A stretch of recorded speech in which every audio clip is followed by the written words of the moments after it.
وبحب عمرو موسى. محمد رمضان يحب اسرائيل ويكره عمرو موسى. او اخش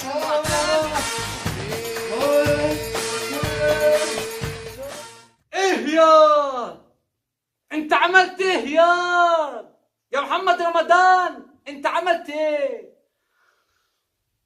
ما كنت انا نمبر 1، انا الزعيم، انا الالماني، انا كن فاك يو يا محمد بلجة.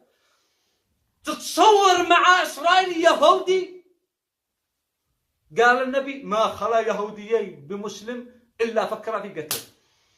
يهود نص المصحف لا راس اليهود، وانت صرت تصور معاي يهودي وفارح حاضر له اليهودي نادي على حضنه خاله اللي بسرعه يقول خاله.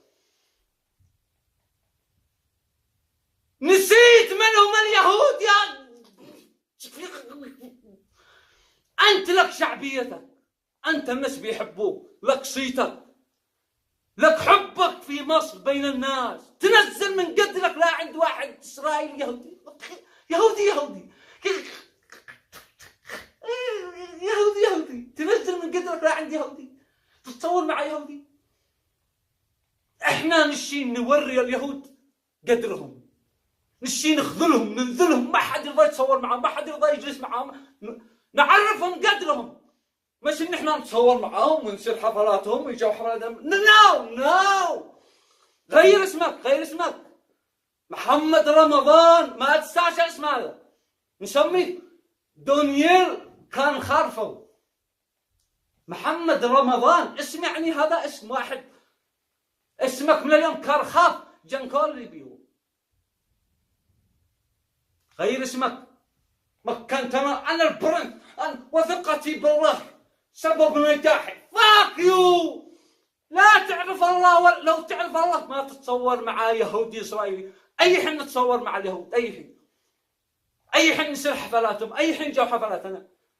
عندما اليهود لا بيآذوا المسلمين ولا المسلمين بيآذوا اليهود، كل واحد في حاله، كل واحد بيعمر بلاده، كل واحد في حال، لكم دينكم ولي دين. اما اذا كانوا بيقتلونا، بيغتصبوا اراضينا، مغتصبين للقدس، نتصور معاهم ونفرح بهم ونفتخر بهم. طاو عليك خنيف يهودي نوريهم قدرهم ندعسهم. انت من مصر ام الدنيا. مصر اكثر شعب يكره اليهود، مصر اكثر شعب قاتل اليهود. نسيت الشهداء المصريين الذي قاتلوا اليهود. مصر اكثر شعب بيقاتل اليهود ويكره اليهود، وانت تشوه سمعة المصريين. انت لا تمثل مصر، ومصر ام الدنيا وبيكرهوا اليهود وسيظلوا يكرهوا اليهود، وهم مع القضية الفلسطينية واكثر شعب مع القضية الفلسطينية. نمبر 1 اما انا لا ندخلك نمبر 1 المركزي. قال لك نمبر 1. الان تطلع فيديو وتعتذر وتقول انا ضد اليهود وانا مع القضيه الفلسطينيه وفاك يو لليهود وشطب للجنكيز خان. ما دخل جنكيز خان. بكره اسرائيل وبقولها